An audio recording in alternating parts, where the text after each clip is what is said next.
बिस्मिल्लाहिर्रहमानिर्रहीम। अस्सलामुअलैकुम नाज़रीन। इस वीडियो में हम देखेंगे आंखों से हवरत की पहचान। जिस हवरत की आंखें बड़ी होती हैं वो बहुत खूबसूरत दिल की मालिक होती है। जिस हवरत की आंखें छोटी होती है वो काफ़ी कंजूस होती है।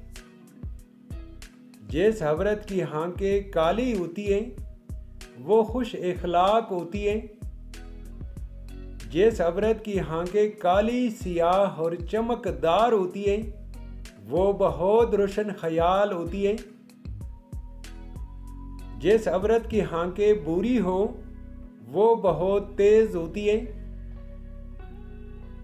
जिस हवरत की आंखें नीली हो वो खुशकिस्मत होती हैं। जिस हवरत की आंखों में निशान हो वो अक्लमंद होती है। तो नाजरीन, मोहब्बत करने वाली हवरत की निशानी ये है कि वो अपनी जान से बढ़कर आपकी इज़्ज़त की हिफाजत करेगी। तो व्यूअर्स, ये थी आज की वीडियो। उम्मीद करते हैं ये वीडियो आपको ज़रूर पसंद आई होगी। तो वीडियो को लाइक और चैनल को सब्सक्राइब ज़रूर कर लें और साथ में बेल आइकन को ज़रूर दबाएं।